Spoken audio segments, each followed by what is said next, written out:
الحمد للہ رب العالمین والصلاة والسلام علی سید المرسلین اما بعد فاعوذ باللہ من الشیطان الرجیم بسم اللہ الرحمن الرحیم الصلاة والسلام علیک یا رسول اللہ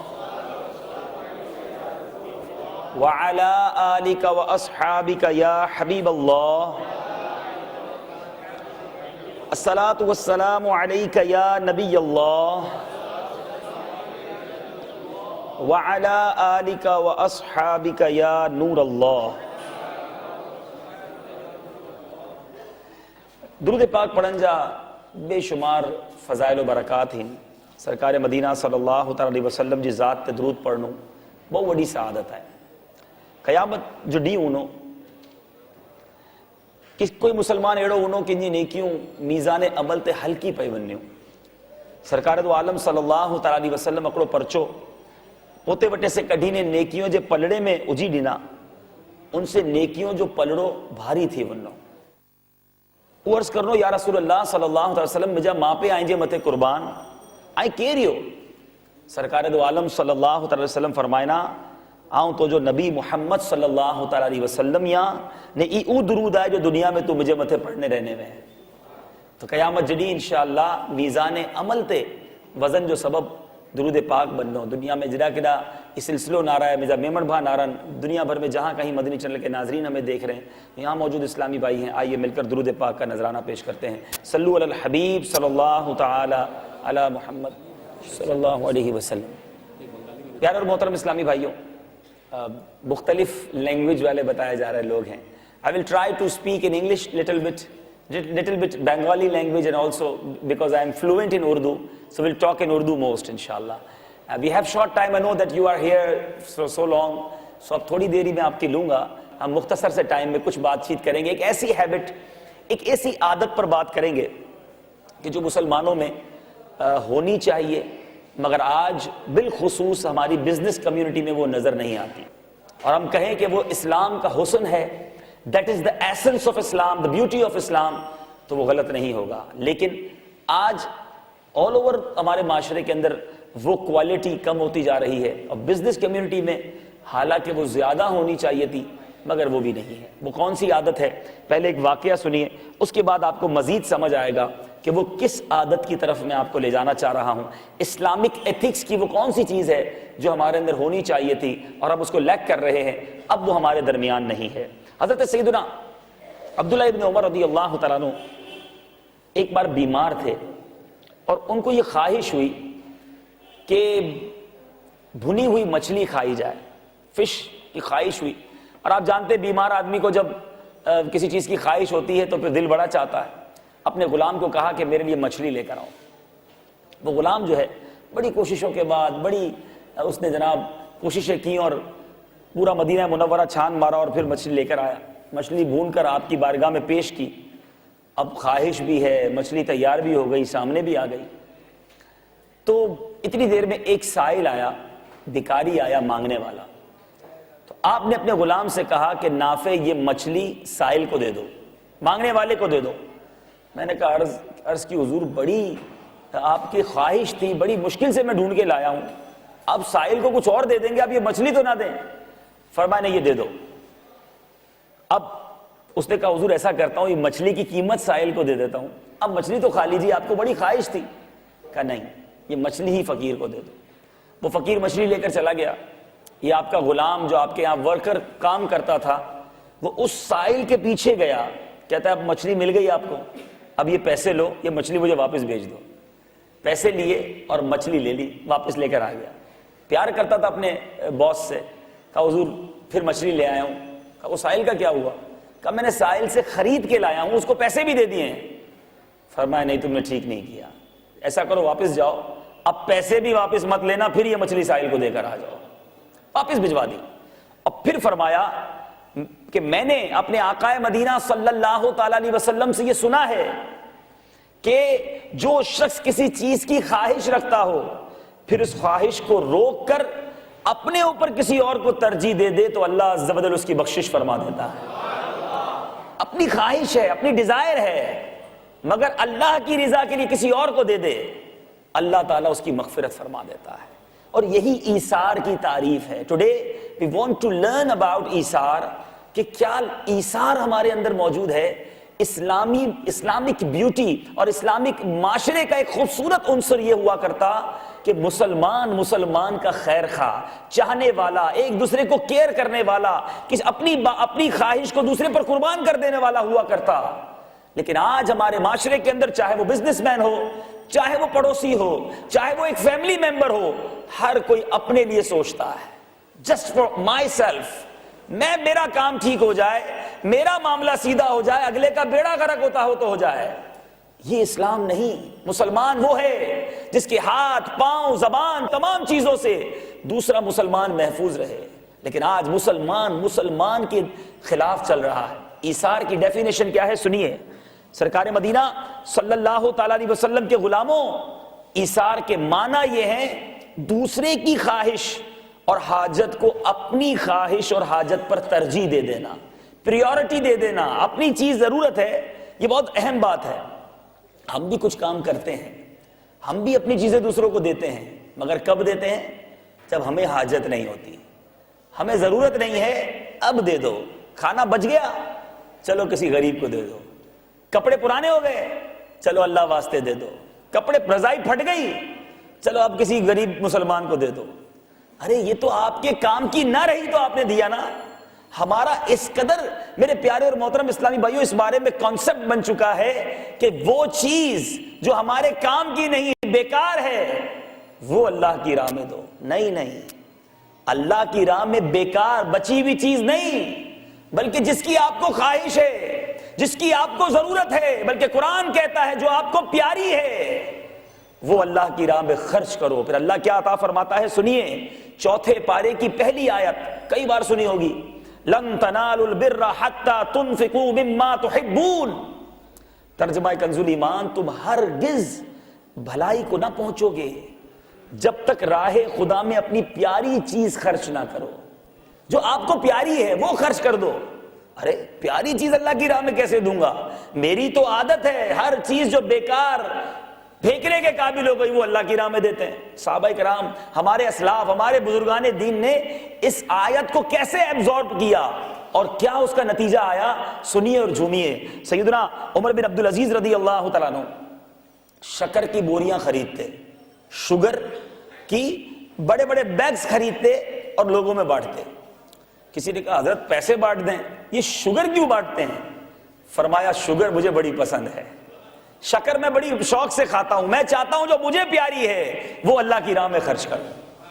اس طرح کا انداز میرے پیارے اور محترم اسلامی بھائیوں ہمارے اسلاف کا ہوا کرتا. ایک بڑا ہی پیارا واقعہ سیدنا ابو ذر غفاری رضی اللہ تعالیٰ عنہ کا. کیسے پیارے صحابی, کیسا ایثار کا جذبہ, پیاری چیز اللہ کی راہ میں خرچ کرنے کا جذبہ. آپ کے بارے میں آتا ہے کہ آپ ایک بستی میں رہا کرتے, آپ کے پاس چند اونٹ بھی تھے اور ایک کمزور سا چرواہا بھی تھا. ایک بار خاندان بنو سلیم کے ایک صاحب آئے اور کہا حضور آپ اللہ کے بڑے نیک آدمی ہیں, I want to serve yourself and take برکات from you. میں آپ کی بارگاہ میں آ کر آپ کی غلامی کرنا چاہتا ہوں, کچھ آپ کی خدمت کرنا چاہتا ہوں تاکہ آپ کی برکتیں مجھے ملے. فرمایا ٹھیک ہے, میرے پاس رہو گے تو ایک شرط ہوگی. look at the condition. یہاں بزنس مین بیٹھے ہیں, ہم بھی ملازم رکھتے ہیں, ہم بھی کسی کو اپنے آفس پہ بٹھاتے ہیں تو کچھ کنڈیشنز طے کرتے ہیں. ان کی کنڈیشن کیا تھی؟ کہتے دیکھو میری ایک ہی کنڈیشن ہے, جب بھی میں اپنے مال میں سے کوئی چیز تمہیں کہوں کہ راہ خدا میں خرچ کر دو تو تم نے میرے مال کا بہترین حصہ نکال کر اللہ کی راہ میں خرچ کر دینا ہے. یعنی best of my wealth you have to spend in the way of اللہ سبحانہ و تعالی. اس نے کہا ٹھیک ہے, اس سے تو کوئی مسئلہ نہیں ہے.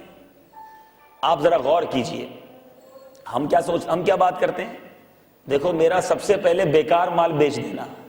ہمارے اسٹاف رکھنے سے پہلے, سیلز مین رکھنے سے پہلے بات یہی ہوتی ہے, دیکھو اچھا والا مال بعد میں نکالنا, پہلے سی والا بی والا بیچ دینا. جھوٹ بولنا پڑے, کچھ بھی کرنا پڑے, تمہاری کامیابی اسی میں ہے کہ تم 100 روپے کی چیز کسی طرح 1000 کی پہنا دو. ہماری اپنے سرونٹ سے کنڈیشن یہ ہے, مسلمان کا بیڑا غرق کر دینا.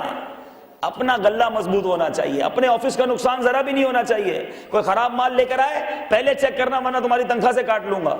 ہماری یہ کنڈیشنز ہیں. اور وہ اللہ والے کہتے ہیں جب اللہ کی راہ میں خرچ کرنے کا بولوں تو کمزور چیز مت دینا، مجھ سے پوچھنا بھی نہیں، میرے مال میں سے بیسٹ چیز اللہ کی راہ میں خیرات کر دینا۔ اس نے کہا ٹھیک ہے حضور قبول ہے۔ اب حضرت معاملہ چلا آگے، کچھ لوگ آئے حضرت ابو ذر غفاری رضی اللہ تعالیٰ عنہ کی بارگاہ میں اور کہا حضور قریبی گاؤں کے ندی کے کنارے کچھ غریب خاندان آباد ہیں، آپ ان کے لیے کچھ مدد کر دیجئے۔ آپ نے اسی اپنے نئے نئے غلام کو بلایا، ادھر آؤ، ایسا کرو کہ ایک اونٹ، میرے جو اونٹ ہے نا کافی سارے کیملز ہیں، جاؤ اس میں سے ایک اونٹ نکالو، اس کو ذبح کرو اور تمام ندی والوں کو ڈسٹریبیوٹ کر دو، جتنا گھروں میں بانٹو، میرا بھی اتنا ہی حصہ رکھنا اور مجھے بھی اس میں سے ایک حصہ دے دینا۔ وہ غلام گیا اور آپ کے اونٹوں میں سے تلاش کیا، تو اس نے دیکھا کہ ایک اونٹ بڑا زبردست خوبصورت بڑا فرما بردار، ابو ذر غفاری رضی اللہ تعالیٰ اس میں سواری بھی کرتے ہیں۔ اس کو یاد تھا کہ حضرت نے کہا تھا کہ میرے ویلتھ میں سے، میرے مال میں سے بہترین چیز دینی ہے، لیکن اس نے سوچا گوشت ہی بانٹنا ہے تو گوشت تو کسی بھی اونٹ کا چلے گا، یہ اتنا اچھا اونٹ کیوں کاٹ دوں میں، حضرت کے استعمال کا اونٹ ہے۔ اس نے سیکنڈ نمبر کا اونٹ لیا اور وہ حضرت سیدنا ابو ذر غفاری رضی اللہ تعالیٰ عنہ کی بارگاہ میں لے آئے۔ حضرت ابو ذر غفاری رضی اللہ تعالیٰ جب یہ دیکھا تو کہا تم نے میرے ساتھ خیانت کی ہے۔ غور کیجئے، مال تھوڑا سا کمزور اللہ کی راہ میں دے رہا ہے تو خیانت کی ہے۔ اچھا، وہ کہتا حضور مجھے معاف کر دیں، میں سمجھ تو گیا تھا لیکن میرا جی یہ چاہا کہ آپ کی پسند کا، آپ کے کام کا یہ اونٹ ہے تو میں نے اس لیے پہلے نمبر والا اونٹ نہیں لے کر آیا۔ آپ نے فرمایا تم نے کس لیے کیا؟ کہ حضور آپ کی محبت میں کیا، آپ کی ضرورت دیکھ کر کیا۔ فرمایا میں تمہیں ضرورت کا دن نہ بتاؤں کہ میری ضرورت کا دن کون سا ہوگا؟ سن لو، میری ضرورت کا دن وہ ہوگا جس دن میں قبر کے گھڑے میں تنہا ڈال دیا جاؤں گا۔ اور رہا مال تو اس کے 3 حصے دار ہیں، یہ بات سننے والی ہے۔ آج انسان اپنی لائف گزارتا ہے اپنے بینک بیلنس کو امپروو کرنے کے لیے، اپنے بزنس کو انکریج کرنے کے لیے، اس کی پلاننگ یہی ہوتی ہے کہ کسی طرح زندگی خوشحال ہو جائے، لیکن یہ مال جس کے لیے لائف گزاری جا رہی ہے، ہسٹوریکل ورڈز کیا فرماتے ہیں؟ مال کے 3 حصے دار ہیں۔ نمبر 1 فرماتے تقدیر، یعنی تقدیر جب کسی کا مال لے جانا چاہتی ہے تو کسی کا لحاظ نہیں کرتی، اور یہ بزنس مین بہت اچھی طرح جانتے ہیں کہ کبھی کبھی کسی کا بڑا بوم ہوتا ہے، بہت رچ ہوتا ہے، بڑا ویل سیٹ ہوتا ہے، اور تقدیر کا چکر گھومتا ہے، چند ہی دنوں میں بزنس کولیپس ہو جاتا ہے، تباہ ہو جاتا ہے، برباد ہو جاتا ہے، قرض دار ہو جاتا ہے۔ یہ کیا ہے کہ پہلے اس کا وقت عروج پر تھا اور اب تقدیر کا چکر گھوما، سب ختم ہو گیا، اور پھر بندہ سوچتا ہے کاش وہ خوشحالی کے دن تھے، اس دن کچھ راہ خدا میں خرچ کر لیتا، خوب اللہ کے دین کی خدمت کرتا، جناب حج کرتا، عمرے کرتا، اللہ کی راہ میں غریبوں کی مدد کرتا، اس وقت نہیں کیا، اب ہاتھ میں پیسہ بھی نہ رہا۔ فرماتے پہلا حصہ جو ہے نا مال میں سے وہ تقدیر کا ہے۔ پھر فرماتے دوسرا حصہ وارث، جو تیرے مرنے کے بعد منتظر رہتا ہے کب مرے گا اور اسے مال مل جائے گا۔ ظاہر ہے کروڑوں روپے کمانے والا سارا خود تو نہیں کھا جاتا، مرنے کے بعد وہ بچوں کے لیے، وارثوں کے لیے ہوتا ہے۔ اور فرمایا تیسرا حصے دار تو خود ہے، یعنی تقدیر سے بھی بچ گیا، وارثوں سے بھی بچ گیا، اب جو حصہ ہے وہ تیرا ہے۔ تو فرماتے کہ جب تقدیر اور وارث مال لینے میں کوئی رعایت نہیں کرتے تو میں جتنا بن پڑے اپنے مال میں سے عمدہ عمدہ مال نکال کر راہ خدا میں خرچ کر کے اپنے آخرت کے اکاؤنٹ میں جمع کروا لیتا ہوں۔ بیسیکلی اگر کانسیپٹ کلیئر ہو جائے نا کہ یہ جو اللہ کی راہ میں ہم خرچ کرتے ہیں، ایثار کرتے ہیں، کسی کی مدد کرتے ہیں، وہ پیسہ ہمارے ہاتھ سے نکل کر جا کہاں رہا ہے۔ ایک تو پیسہ وہ ہے جو خرچ ہوا، ختم ہو گیا، ہم نے کھا لیا، پہن لیا، گھر بنا لیا، چلے گھوم پھر لیا، ایک پیسہ تو وہ ہے۔ اور ایک پیسہ پرٹیکولر وہ ہے جو ہم اللہ کی راہ میں خرچ کرتے ہیں، کسی غریب مسلمان کی، کسی غریب رشتہ دار کی مدد کرتے ہیں، وہ پیسہ جا کدھر رہا ہے؟ ہم سے دور ہو رہا ہے یا ہمارے کسی اکاؤنٹ میں جمع ہو رہا ہے؟ اگر یہ کانسیپٹ بن جائے نا کہ یار میرا ایک اکاؤنٹ ہے جہاں میں 1 جمع کراؤں گا، اللہ کی رحمت سے مجھے 70 ملیں گے، اور اس وقت ملیں گے جب مجھے ایک نیکی کی ضرورت ہوگی، تو بندہ اچھے وقتوں میں تھوڑے تھوڑے جمع کرواتا رہے، یار تھوڑے اس اکاؤنٹ میں اور ڈال دیتا ہوں، آج پھر جیب بھری ہے، چلو یار اللہ کی راہ میں اور دے دو، اس اکاؤنٹ میں جمع کر دو۔ جس کا یہ کانسیپٹ بن جائے گا وہ راہ خدا میں خرچ کرنے، کسی غریب کی ہیلپ کرنے میں پیچھے نہیں رہے گا۔ غور کیجئے کہ آپ بھی جانتے ہیں بزنس مین لوگ کمیٹی ڈالتے ہیں نا، آپ کے یہاں بھی شاید ڈالی جاتی ہوگی کہ چلو یار تھوڑے تھوڑے پیسے دے دو، کسی برے وقت میں کام آئیں گے، کمیٹی ڈال لو۔ یہ اللہ کی راہ میں خرچ کرنا، یہ کمیٹی ڈالنا ہے. یہ پیسے وہاں ملیں گے جہاں آپ کو ضرورت ہوگی، کوئی ساتھ دینے والا نہ ہوگا، انسان ایک ایک نیکی کو ترستا ہوگا، اس وقت کون مدد کرے گا؟ تو حضرت ابو ذر غفاری کیا فرماتے ہیں؟ میری ضرورت کا دن وہ ہے. اور پھر آپ نے وہی جو سب سے اچھا اونٹ تھا وہ منگوایا، اس کو ذبح کروایا اور اللہ کی راہ میں لوگوں کو خرچ کیا، تقسیم کر دیا. اب اس واقعے سے ہم نے کیا سیکھا؟ کیا ہم اپنی بہترین چیز اللہ کی راہ میں دیتے ہیں؟ ہم نے جناب پھٹے ہوئے کپڑے، پرانے کپڑے دینے ہیں، کھانا بچ گیا وہ اللہ کی راہ میں دینا ہے. ہم نے جناب بستر خراب پرانے ہو گئے وہ اللہ کی راہ میں دینے ہیں. صوفہ ٹوٹ گیا تو پھر پوچھتے ہیں یار کسی مدرسے میں صوفے کی ضرورت ہو تو بتانا، کیونکہ وہ ٹوٹ گیا ہے. پہلے ضرورت تھی کسی نے نہیں سوچا. آپ ذرا سوچیں ہمارا مینٹل لیول کیا ہے. میں آپ کو صحیح بتاؤں، ہمارا المیہ یہ ہے کہ ہم اپنے بچوں کے ساتھ بھی یہ کرتے ہیں. خاندان میں اگر اپنے 4 بچے ہوں تو بندہ کہتا ہے یار یہ میرا پہلا بیٹا جو ہے نا بہت جینیس ہے، ہی از بریلینٹ، بیوٹیفل مائنڈ، اس کو انجینئر بناؤں گا. یہ دوسرا بیٹا بہت زبردست انٹیلیجنٹ، بڑا جلدی سبق یاد کرتا ہے، اس کو ڈاکٹر بناؤں گا. تیسرا بیٹا یہ حساب کتاب میں بڑا ماہر ہے، اس کو جناب اکنامکس پڑھا کے اس کو بزنس کرواؤں گا. چوتھا بیٹا کچھ بھی یاد نہیں کرتا ہے، زبان بھی اس کی اکلاتی ہے، اس کا دماغ بھی تھوڑا سا کمزور ہے، اس کو کسی مدرسے میں ڈال دیتا ہوں. آپ سوچیں ہم اپنے بچوں میں سے بھی اللہ کی راہ میں وہ بچہ دیتے ہیں کہ جو ذہنی طور پہ کمزور ہو، جس کی گروتھ کم ہو. یہ کیا تھنکنگ ہے ہماری؟ اگر یہ مینٹالٹی ہے برکت کہاں سے ملے گی؟ یہ سوچ ہے ترقی کہاں سے ملے گی؟ یہ سوچ ہے قرآن کہتا ہے ہرگز نیور تم بھلائی میں نہیں پہنچ سکتے. بھلائی ملے گی کہاں سے؟ آج ہم صرف اپنے آپ کے لیے جی رہے ہیں، اپنی فیملی اور اپنی زندگی کے لیے جی رہے ہیں. پہلے کے مسلمان دوسرے مسلمانوں کے لیے جیتے، پہلے کے مسلمان اللہ کی رضا کے لیے جیتے، دوسروں کا بھلا چاہنے کے لیے جیتے. آپ دیجئے نا اپنے خاندان کا خوبصورت بچہ، دیجئے بریلینٹ بچہ، دیجئے ہوشیار بچہ. آپ کے خاندان میں اگر کوئی ایسا بچہ ہے جو جناب سبق بھی اچھا یاد کرتا ہے، دماغ بھی بڑا تیز ہے، آپ کو اسی وقت نیت کرنی چاہیے تھی اس کو مفتی بناؤں گا تاکہ ساری دنیا میں جا کے لوگوں کو صحیح معنوں میں علم دین سکھائے گا. لیکن ہمارا ذہن کیا ہے؟ میں آپ سے سوال کرتا ہوں، مدنی چینل کے ناظرین سے سوال کرتا ہوں، ہم نے اس فیکٹری میں پروڈکٹ کون سی دی ہے؟ ہم نے مدرسوں میں را مٹیریل کون سا دیا؟ ہم نے بچے کون سے دیے پڑھنے کے لیے جو ہمارے کام کے نہ تھے؟ دیتے نا اپنے خوبصورت علم دین سیکھنے سکھانے والے بچے جو آپ کے بریلینٹ بچے تھے. پڑھے لکھے خاندانوں کے بچے آگے آئیں، بنے مفتی. پھر دیکھیں ہم دنیا میں اسلام کی دعوت کیسے دیتے ہیں، پھر دیکھیں کس طرح اسلام کی پکچر کو صحیح پورٹریٹ کرتے ہیں. قصور مدارس کا نہیں، قصور ہمارا ہے کہ ہم نے اپنی ہر چیز میں پریورٹیز بنائی ہیں. سب سے اچھا پہلے میرے لیے، خراب وہ دے دو راہ خدا میں. That is not Islam. اور پھر آئیے ایثار کی طرف، دوسرے کی بھلائی، دوسرے کی خیر خواہی. پہلے کے لوگ اپنے مسلمان بھائیوں کے لیے سب کچھ قربان کر دیتے، مگر آج حال یہ ہے کہ ایک بزنس مین اگر بزنس کرتا ہے، اس کے سامنے والی دکان، اس پر کوئی گاہک چلا جائے، اس کے تن بدن میں آگ لگ جاتی ہے. اب وہ گاہک واپس اس کے پاس آئے تو جب تک اس کی 10 برائیاں نہ کرے چین نہیں آتا. رہے اس کے پاس کہاں چلے گئے؟ وہ تو بڑا چیٹر ہے، بڑی ملاوٹ والا مال بیچتا ہے، اس کا سودا ٹھیک نہیں، مجھ سے لیا کرو. یہ اسلام ہے. دوسرے کا برا چاہ کے کبھی آپ کا اچھا نہیں ہوگا. یاد رکھ لیجئے، کبھی بھی آپ کسی کو کرٹیسائز کر کے اپنی پروڈکٹ سیل نہیں کر سکتے. اپنی پروڈکٹ کو اتنا اچھا بنا لیجئے کہ لوگ خود چل کر آپ کے پاس آ جائیں. کسی کو برا کہہ کر آپ کامیاب نہیں ہو سکتے. مجھے مولانا ضیاء الدین مدنی قطب مدینہ رحمت اللہ تعالی علیہ کا وہ واقعہ یاد آ رہا ہے. فرماتے ہیں مدینہ منورہ کے بزنس مین کیسے ہوتے. سنو سنو اے تاجروں جو آج ڈھاکہ کے میمن کمیونٹی سینٹر میں جمع ہو اور جو مدنی چینل کے ذریعے دنیا میں دیکھیں بزنس مین کیسے ہوتے. فرماتے ہیں ایک شخص مدینہ منورہ میں ایک دکان پر گیا، جا کر کہتا ہے مجھے کچھ اتنا کپڑا دے دیجئے.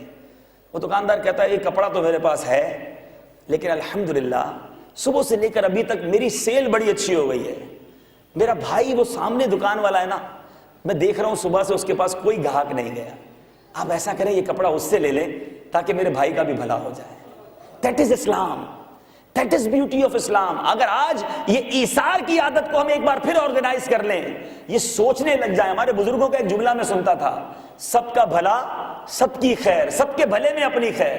یہ ہمارے بزرگ سمجھاتے تھے، لیکن اب سب کا بیڑا غرق ہو تو اپنی خیر ہے، یہی انسان سوچتا ہے. کسی کا حال برا ہو کوئی نہیں سوچتا کسی کے لیے. لیکن نہیں میرے پیارے اسلامی بھائیوں، ہم ایک آقا کے امتی ہیں، مسلمان بھائی ہے، لیکن آج مسلمان کا خیر خواہ نہیں۔ اسلام یہ تھوڑی سکھاتا ہے ہم تاجر ہو کر اسلام کی بہت بڑی خدمت کر سکتے ہیں۔ میں آپ تمام تاجروں سے ایک سوال کرنا چاہتا ہوں کہ آج اسلام کا نام کیسا ہے؟ آج اسلام کی دنیا بھر میں کون سی پکچر پورٹریٹ ہے؟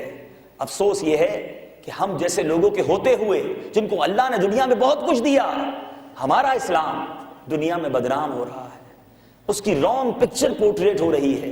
اسلام کے بارے میں لوگ بات کیا کرتے ہیں کہ اگر مسلمان ہے تو جھوٹ بولنے والا ہوگا، مسلمان ہے کاروباری ہے ملاوٹ کا مال دے گا، مسلمان سے سودا مت لینا، اس کی بات اس کا نام پورا نہیں ہوگا، مسلمان کا ویٹ مال میں کم ہوگا۔ میڈ ان مسلم کنٹری کون پرچیز کر رہا ہے؟ بنگلہ دیش والوں، پاکستان میں رہتا ہوں، یہ 2 3 4 بڑے جو مسلم ممالک ہیں، ہماری ایل سیز کا کیا حال ہے؟ ہمارے امپورٹ ایکسپورٹ کو کس قدر ڈسکریج کیا گیا؟ کیونکہ ہم تاجروں نے صرف اپنے ملک کا نہیں اپنے دین کا نام بھی خراب کیا۔ مسلمان سے مال لیتے ہوئے لوگ ڈرتے ہیں۔ آج میں اور آپ مسلم ملک کی دوائی کھانے میں ڈرتے ہیں کہ یار یہ میڈیسن پتہ نہیں اصلی ہوگی کہ نہیں، باہر کی کوئی لے لو۔ یہ کیا ہے؟ یہ تو اسلام کے قوانین نہیں تھے نا۔ ہمارے آقا نے تو ہمیں سچ کی تعلیم دی، ہمارے آقا نے تو حلال روزی کمانے کی تعلیم دی، نبی پاک صلی اللہ تعالیٰ علیہ وسلم نے مسلمانوں کی خیر خواہی کی تعلیم دی، لیکن آج اس تعلیمات کو ہم بھولے اور کافروں نے یہی کاروبار کے اصول بنائے، دنیا میں چھا گئے۔ آج دنیا بھر میں بزنس ہے تو غیر مسلموں کے پاس ہے، مسلمانوں سے بزنس کیوں دور ہوا؟ اس میں ہمارا اپنا قصور ہے۔ کیوں؟ فقط اپنے لیے سوچا، مال کمانے کے لیے سوچا، یہ نہ سوچا کہ اس سے میرے دین کو کیا فائدہ ہوگا، میرے ملک کا نام کہاں پہنچے گا۔ نہیں میرے پیارے اسلامی بھائیوں، اس لیے اللہ نے ہمیں یہ نعمتیں نہیں دی۔ یاد رکھیے اس دن ہر نعمت کے بارے میں سوال ہوگا۔ اگر یہ سوال کر لیا گیا کہ اے بنگلہ دیش ڈھاکہ میں رہنے والے بزنس مین، تم کو کروڑوں سے میں نے اچھا بنایا، دنیا کی نعمتیں دی، تمہارے پاس ملازم تھے، تمہارے پاس آگے پیچھے چلنے والے لوگ تھے، یہ اسٹیٹس یہ مرتبہ تمہیں دیا گیا، تم نے دین اسلام کے لیے کیا خدمت کی؟ کوئی ہے جواب ہمارے پاس؟ ہم نے تو شاید دین کا نام خراب ہی کیا ہوگا۔ ہمارے پہلے کے تاجروں کا حال یہ تھا، کئی ممالک وہ ہیں آج بھی کر رہا ہے عرض پر، جائیے فار ایسٹ کے اندر، Singapore, Malaysia, Indonesia, Thailand اور اس پوری پٹی کے اندر اگر کروڑوں مسلمان بستے ہیں تو میں نے وہاں کی جو تاریخ پڑھی، معلومات حاصل کی کہ اس پورے خطے میں کچھ لوگ تبلیغ کرنے نہیں گئے تھے بلکہ عرب کے تاجر بزنس مین چلے تھے، گئے بزنس کرنے، مگر وہ پیارا انداز بزنس کا تھا، وہ انداز تھا نمازیں پڑھنے والا، وہ وعدوں کی سچائی تھی، وہ ناپ تول کی پوری تھی کہ وہ بزنس کرتے کرتے کلمہ پڑھ کے لوگ مسلمان ہوتے چلے گئے۔ لیکن کیا مجھے اور آپ، میرے اور آپ کے ساتھ بزنس کر کے کوئی مسلمان ہو سکتا ہے؟ میرے اور آپ کے جناب بزنس کرنے کے بعد ہماری بزنس ڈیلنگ کو دیکھ کے، ہمارے کردار کو دیکھ کے کوئی اسلام سے انسپائر ہو سکتا ہے؟ معذرت کے ساتھ بزنس مین نے آج پوری دنیا میں اسلام کو ناقابل تلافی نقصان پہنچایا ہے، لیکن ابھی دیر نہیں ہوئی۔ اگر آج ہم ایک ہو جائیں اور یقین مانیں اسلام وہ خوبصورت مذہب ہے، the complete religion on the earth، ایسا مذہب اور کوئی نہیں جو کاروبار کے اول سے لے کر آخر کے سارے اصول بیان کرتا ہے۔ Every aspect of the business is defined in the books of fiqh۔ ہر فقہ کی کتاب کے اندر پورے باب ہے، باب تجارت، باب البیوع موجود ہے، جس میں آپ کے لیے رہنمائی ہے کہ ناپ تول کیسے کرنا ہے، کس طرح کی کنڈیشنز ہونی چاہیے، سودا کب درست ہوگا، کس طرح بے فاسد ہو جائے گی۔ اگر پارٹنرشپ کرنا چاہتے ہو اس کا یہ اسلامی طریقہ ہے، مرابحت کرنا چاہتے ہو، ایک انویسٹ کرنا چاہتا ہے، ایک ورکنگ پارٹنر جس کو آپ کہتے ہیں، سلیپنگ پارٹنر کہتے ہیں، وہ بننا چاہتے ہو، اس کے اصول و ضوابط موجود ہیں۔ کسی مذہب کے اندر بزنس کے اتنے اصول و ضوابط نہیں موجود جو ہمارے اسلام میں ہیں۔ علماء فرماتے ہیں، ایک بہت بڑے بزرگ میں نام بھول گیا، غالباً امام محمد کا قول ہے، کسی نے کہا حضور تقوی پہ کتاب لکھ دیں، فرماتے ہیں میں نے تجارت پر کتاب لکھ دی ہے، یہی کافی ہے۔ اگر تاجر ان اصولوں پر عمل کر لے تو اس کو تقوی بھی حاصل ہو جائے گا۔ تو یہ ہے اسلام۔ آئیے آج ایک ڈیسیجن لے کر جائیے، فقط اس ہال میں جمع ہو کے ایک گیٹ ٹوگیدر، چلو بھائی کوئی آ رہا ہے اس سے مل لیں گے اور کئی لوگوں سے ملاقات ہو جائے گی، نہیں، اس نام پر جمع نہ ہو، بلکہ آج کچھ فیصلہ کر کے جائیے کہ اگر اللہ نے مجھے کچھ دیا ہے تو اب میں نے اس کا ریٹرن تو میں کیا دوں گا، اس کے شکرانے میں میں اپنے دین کی سربلندی کے لیے کام کروں، میں سچا پکا تاجر بنوں، نمازی تاجر بنوں۔ ارے آپ کے پاس 5 10 15 20 ہو سکتا ہے کسی کے پاس 100 امپلائی ہوں اور مسلمان امپلائی ہیں آپ کے پاس 5 سال ہو گئے، کسی کو وہ نمازی بنا، وہ جھوٹ چھوڑنے والا بنا، آپ نے اس تک کیا اسلام پہنچایا؟ ہمارے اسلاف کے جو غلام ہوتے تھے، جب غلام آتے تھے تو غیر مسلم تھے، قریب آ کر مسلمان ہو جایا کرتے تھے۔ تو ہمیں انفلوئنس معاشرے پر اللہ نے دیا ہے، تو وہ اثر کیا چھوڑ رہے ہیں ہم؟ تو خدارا آپ کو یہی پیغام میں دینا چاہ رہا تھا، ایثار کا جذبہ بیدار کیجئے، اپنی بیسٹ چیز اللہ کی راہ میں دیجئے، اللہ اس میں برکت عطا فرما دے گا۔ اور تاجروں کے لیے میں سمجھتا ہوں بیسٹ چیز جو ہے، جس کی آپ کو بڑی قدر ہے، وہ آپ کا وقت ہے، وہ آپ کا ٹائم ہے۔ I know that everybody have very busy schedule، لیکن یہی تو ہمیں اللہ نے دیا ہے نا، تو کیوں نہ میں اس وقت کو اللہ کی راہ میں خرچ کروں۔ آپ بزنس مین ہو کر کئی بزنس مینوں تک نیکی کی دعوت پہنچا سکتے ہیں۔ الحمدللہ دعوت اسلامی کے more than 80 ڈپارٹمنٹس ہیں، اس میں ایک شعبہ مجلس تاجران بھی ہے، جو بزنس مین کمیونٹی کے ساتھ مل کر نیکی کی دعوت دیتی ہے۔ ایک بزنس مین چل کر دوسرے بزنس مین تک جائے اور اس کو اجتماع کی دعوت دے، اس کو مدنی قافلے کی دعوت دے، اس کو نماز کی دعوت دے، تو دوسرا بزنس مین انکار نہیں کر سکتا۔ لیکن اگر ایک عام سا لیبر کسی فیکٹری اونر کے پاس جائے، وہ اس کو مل بھی نہیں سکتا، تو آپ وہ کر سکتے ہیں جو ہر کوئی نہیں کر سکتا۔ آئیے میدان عمل میں اب تک جو ہوا ہم اللہ سے توبہ کرتے ہیں۔ یہاں ایک اور نیت ضرور کرنی ہوگی کہ پہلے ایک کانسیپٹ بنا لے کہ میں نے فقط حلال کمانا ہے، بس میں مسلمان ہوں، مجھے اللہ کے سچے وعدوں پر یقین ہے، میرے رب نے میرا رزق لکھا ہوا ہے، یہ یاد رکھ لیں، یہاں بٹھا لیں، میرا جو بھی مجھے ملنا ہے نا وہ ڈیسائیڈڈ ہے۔ اب میری مرضی ہے میں اس ڈیسائیڈڈ رزق کو حلال طریقے سے کماؤں یا حرام طریقے سے کماؤں۔ مجھے واقعہ یاد آ رہا ہے، مولا علی کرم اللہ تعالی وجہ الکریم ایک بار ایک مسجد میں گئے، ایک شخص باہر کھڑا تھا، آپ نے اپنا لباس اپنی ذرہ اتاری اور اسے پکڑائی کہ تم پکڑو میں نماز پڑھ کے آتا ہوں۔ آپ نماز پڑھ کے واپس آئے، وہ بندہ غائب۔ آپ کو بڑا افسوس ہوا، یار میرا لباس لے گیا۔ تھوڑا آگے گئے، وہی لباس ایک دکان پر آپ نے ٹنگا ہوا دیکھا۔ آپ نے پوچھا یہ کہاں سے لیا؟ اس نے کہا ابھی بندہ آیا تھا اور 2 دینار کا مجھے بیچ کر گیا۔ فرماتے ہیں اللہ تعالیٰ نے اس کے لیے حلال روزی رکھی تھی۔ میں جب مسجد میں گیا تھا میں نے سوچا تھا کہ باہر نکل کر اس شخص کو اپنا لباس سنبھالنے کے 2 دینار تحفے میں دوں گا، اس کے لیے حلال رکھا تھا اللہ نے، اس نے یہی 2 دینار آگے بڑھ کر حرام سے کما لیے۔ اے میرے پیارے تاجروں، خدا را ایمان رکھو، اللہ نے آپ کا رزق لکھا ہوا ہے، سود کا کاروبار مت کرو، رشوت کا کاروبار مت کرو، جھوٹ بول کے مال مت بیچو، یہ میرا پڑتا اتنے کا ہے، اللہ کی قسم میری خرید اتنے کی ہے، نہیں جناب مجھے اتنا بچتا ہی نہیں ہے، یہ بول بول کے مال مت بیچو، یہ حرام ہو جائے گا، اور یہ حرام کسی کام کا نہیں۔ روایتوں میں آتا ہے وہ جسم جہنم کا ایندھن بنے گا، جس کا خون، جس کی کھال، جس کا گوشت حرام پر پلا بڑا ہے، اس کی دعا قبول نہیں، اس کا صدقہ قبول نہیں، اس کی خیرات قبول نہیں، اس کی عبادت قبول نہیں، وہ چھوڑ کر چلا جائے مال حرام، وہ مال اس کے لیے وبال بن جاتا ہے۔ کس کام کا یہ حرام مال؟ شیطان دلاسا دیتا ہے تو تھوڑا سا حرام کماتا ہے، کوئی بات نہیں، غریبوں کی مدد بھی تو بڑی کرتا ہے نا، حج بھی کر لیتا ہے، لوگوں کا جناب ساتھ بھی دیتا ہے، تھوڑا سا ہی تو حرام آ رہا ہے۔ مجھے بتاؤ کوئی پیشاب سے کپڑے دھوتا رہے کپڑے پاک ہوں گے؟ نہیں، اس کے لیے پاک پانی چاہیے گا۔ اللہ پاک ہے اور پاک ہی کو قبول فرماتا ہے۔ تو خدا را ایک نیت آج کر لیجئے، ڈیفیکلٹی ہوگی یہ میں مانتا ہوں، جو اس وقت اگر یہاں بیٹھے ہیں سود کا کاروبار کر رہے ہیں، انٹرسٹ پر کام کرتے ہیں، رشوت پر کام کرتے ہیں، ملاوٹ بھی کرتے ہیں، جھوٹ بولتے ہیں، فلاں میڈ ان ہوتا ہے، میڈ ان فلاں کا ٹیگ لگا کے دھوکہ دے کے بیچ دیتے ہیں، یہ سب چھوڑیں گے مشکل ہوگی۔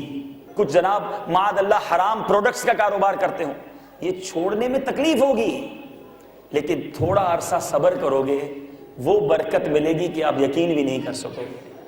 ایک سوال کرتا ہوں آپ سے، بڑے انٹلیکچوئل سمجھدار لوگ بیٹھے ہیں، ایک شخص اللہ کی نافرمانی کر کے کاروبار کرتا ہے، حرام کما رہا ہے، جھوٹ بولتا ہے، یا سود کا کاروبار کر رہا ہے، یا جناب رشوت یا ملاوٹ، اللہ تعالیٰ اس کو عطا فرما رہا ہے، جب یہ حرام چھوڑ دے گا تو کیا اللہ عطا کرنا بند کر دے گا؟ یہ پاسبل ہے کہ جس اللہ کی نافرمانی کر رہا ہوں وہ مجھے دے رہا ہے، اور میں فرما برداری کروں گا اور وہ میرا رزق روک لے گا. It's not possible. ارے اللہ زیادہ عطا فرمائے گا, لیکن پہلے تھوڑا چیک کیا جائے گا کہ دیکھے تو صحیح پکا کتنا ہے. چھوڑتے ہی بولو 50,000 کی نوکری چھوڑی تھی 60 کی ملنی چاہیے, یہ نہیں ہوگا. آپ کہیں میرا 1 لاکھ روپے منتھلی انکم ہے حرام کام میں, چھوڑوں تو مولانا صاحب نے بولا تھا اللہ تو بڑی برکت دے گا, 1,10,000 ہونے چاہیے تھے تو 50 ہو گئے. تھوڑے عرصے ہو جائیں گے, لیکن سچ بتاؤں یہ 50 نہیں, یہ 10,000 جو ہے نا اس لاکھ سے اچھے ہیں. وہ لاکھ کسی کام کے نہیں جو مجھے اور میری اولاد کو جہنم میں لے جائے. وہ حرام کسی کام کا نہیں جو میرے اس جسم کو جہنم کا ایندھن بنا دے. اور حرام روزی کمانے والا دنیا میں بھی سخی نہیں رہتا. آپ نے بڑے پیسے والے دیکھے ہوں گے لیکن ان کو سکون نہیں ہوتا. ٹینشن, بیماریاں, گھر میں پریشانیاں, گھریلو لڑائیاں. اور وہ 5-10 ہزار کمانے والا, حلال کمانے والا مزدور سکون کی نیند سو رہا ہوتا ہے. وہ زیادہ بابرکت ہے کیونکہ وہ حلال کماتا ہے. تو خدا را آج ایک نیت کر کے جائیے کہ آج کے بعد 1 ٹکا بھی حرام کا نہیں کماؤں گا. یہ پکی نیت کر لو, آپ دیکھو آپ کو کیسی برکت ملتی ہے. اور پھر ایک اور نیت کیجئے کہ مجھے اب اپنی اصلاح بھی کرنی ہے اور ساری دنیا کے لوگوں کی اصلاح کرنی ہے. آپ وہ کام کر سکتے ہیں, ریئلائز کریں, آپ دنیا بھر میں اسلام کا نام, بنگلہ دیش کا نام روشن کر سکتے ہیں کیونکہ بنگلہ دیش بھی ہمارا ایک اسلامی ملک ہے. اس کا نام روشن ہوگا, ہماری آنکھیں ٹھنڈی ہوں گی کہ چلو ایک اسلامی ملک آگے بڑھا.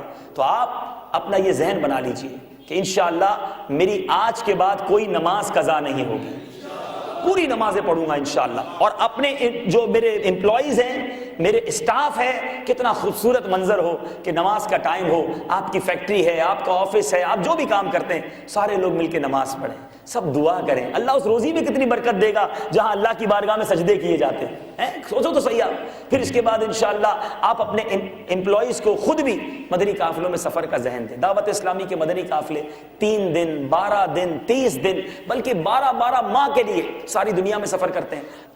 آپ کے ڈھاکہ میں ماشاءاللہ ہمارا فیضان مدینہ قائم ہے سعید آباد کے اندر, تو سعید آباد تشریف لائیں, وہاں ہر جمعرات اجتماع ہوتا ہے. آپ خود بھی آئیں, اپنے آفس سے اپنے امپلائیز کو لے کر آئیں. کوئی ایک نمازی بن گیا, کوئی ایک گناہ چھوڑنے والا بن گیا, آپ کی نسلوں کے لیے ثواب جاریہ ہو جائے گا. عرب امارات میں ایک ہوٹل مینجمنٹ, کافی ان کا ہوٹل کا بڑا بزنس ہے. ایک صاحب سے ملا اور ہمارے ایک مبلغ دعوت اسلامی نے ان کا ذہن بنایا. ان کے آلموسٹ 50-60 امپلائیز تھے. تو انہوں نے کیا نیت کی کہ میں ہر ہفتے اپنے امپلائیز میں سے 3 اسلامی بھائی مدنی قافلے کے لیے دیا کروں گا, اور جب وہ 3 جائیں گے 3 دن کے لیے تو باقی 50-60 جو ہے وہ اس کا کام مینج کر لیں گے. اب انہوں نے کیا کیا, اپنی ہر ہوٹل پہ ایک چارٹ لگا دیا کہ فلاں امپلائی کی باری فلاں مہینے میں فلاں ہفتے مدنی قافلے کی ہوگی. ہر جمعرات کو ایک بار میں خود ان کے پاس گیا تو وہ گاڑی لے کر نکلے اجتماع میں جانے کے لیے, خود ڈرائیو کر رہے تھے, میں آگے بیٹھا, ان کے 3 امپلائی پیچھے بیٹھ گئے. میں نے کہا یہ کون ہے؟ کہہ رہے آج ان کی قافلے میں جانے کی باری ہے, میں اجتماع میں جا رہا ہوں, ان تینوں کو چھوڑ دوں گا, انشاءاللہ یہ تینوں قافلے میں روانہ ہو جائیں گے. تو میں نے کہا یہ 3 روانہ ہوں گے تو باقی, کہتے باقی ہم نے سسٹم اس طرح بنا لیا ہے کہ ہر ہفتے جمعہ, ہفتہ, اتوار 3 قافلے میں جائیں گے, مجھے اس کا ثواب ملے گا, میری کمپنی میں برکت ہوگی, ان تینوں کا جو کام ڈسٹرب ہوگا وہ پیچھے والے امپلائی ایڈجسٹ کر لیں گے. تو یہ ہے اپنے امپلائیز کے ذریعے دین کی خدمت کرنا, اپنے بزنس کے ذریعے دین پر انفلوئنس کرنا. ہم نے آج تک اپنے رابطے, اپنے انفلوئنسز, اپنے واسطے اپنے لیے استعمال کیے ہیں. اب آئیے آج یہ نیت کیجئے, اگر اللہ نے آپ کو کوئی اسپیشلٹی دی ہے, آپ اچھا بول سکتے ہیں, آپ اچھا پلان کر سکتے ہیں, آپ کا زمانے میں نام ہے, یہ کس نے دیا ہے؟ یہ اللہ نے دیا ہے. جب اللہ نے نام دیا ہے, اللہ نے شہرت دی ہے, اللہ نے انفلوئنس دیا ہے, اللہ نے بولنا اچھا دیا ہے, آؤ اس اسپیشلٹی کو اللہ کے دین کی سربلندی کے لیے صرف کرتے ہیں, پیارے آقا کی سنتوں کے پیغام کو پہنچانے کے لیے صرف کرتے ہیں. دعوت اسلامی آپ کو یہ پیغام دیتی ہے, ہمارے مبلغین یہاں موجود ہیں, ان سے رابطہ کریں. آپ کی فیکٹری میں آپ درس شروع کیجئے, آپ کے آفیسز میں درس شروع کیجئے, آپ کی مارکیٹ میں درس اور مدرسہ شروع کیجئے. دعوت اسلامی آپ کو سپورٹ کرے گی, ہم آپ کے ساتھ ہوں گے. قطرہ قطرہ دریا بنتا ہے. آج ہم بحث بڑی کرتے ہیں, جناب معاشرہ بہت خراب ہے, ماحول بہت برا ہے, بہت برا زمانہ ہے. ارے زمانے کو برا نہ کہو, ہم ٹھیک ہو جائیں گے, سب ٹھیک ہو جائے گا.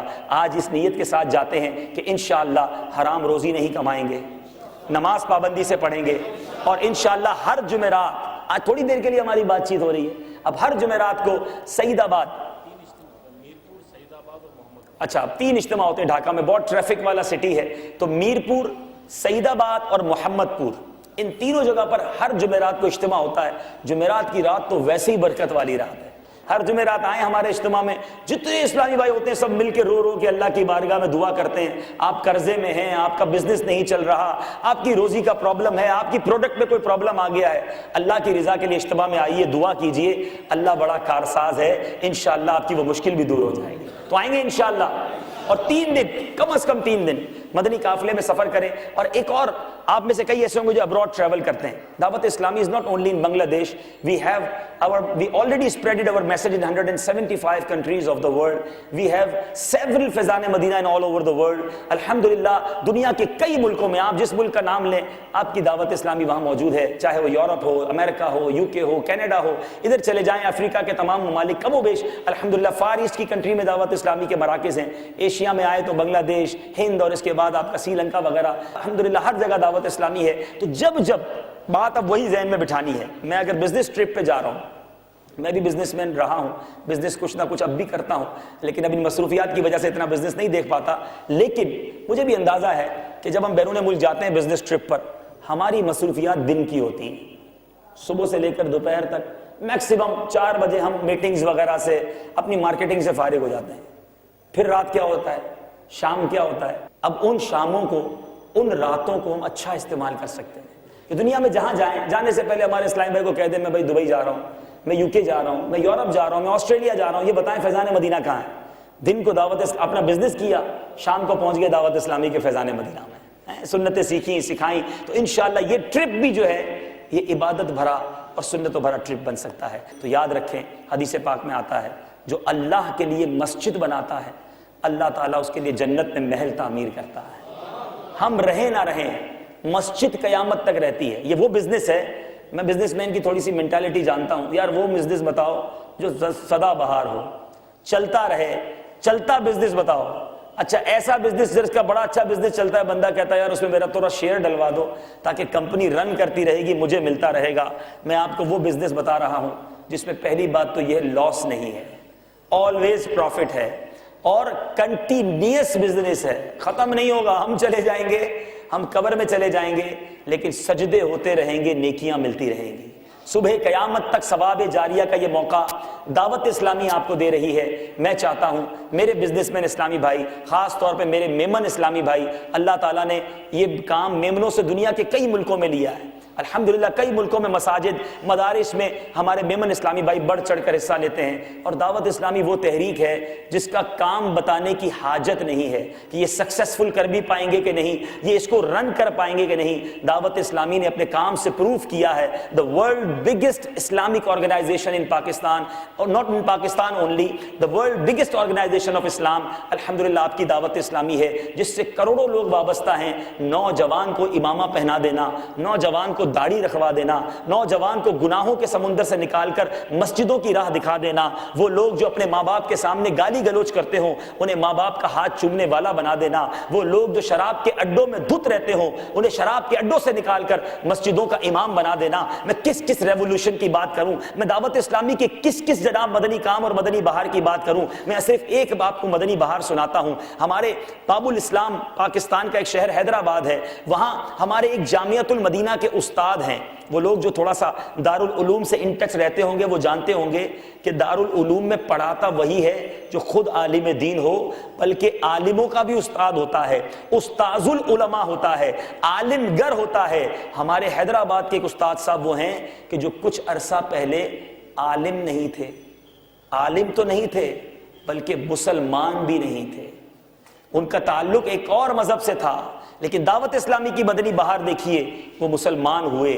جب مسلمان ہوئے تو ان کا ذہن بنا کہ مجھے علم سیکھنا چاہیے. انہوں نے جامعہ میں داخلہ لیا، پڑھتے پڑھتے پڑھتے خود عالم دین بنے. آج اللہ نے وہ دن دکھایا انہیں کہ وہ شخص جو کچھ عرصہ پہلے کفر کی وادیوں میں گم تھا، دعوت اسلامی کے ماحول نے اس پر وہ رنگ چڑھایا کہ آج وہ فقط خود عالم نہیں بلکہ استاذ العلماء بن گیا ہے.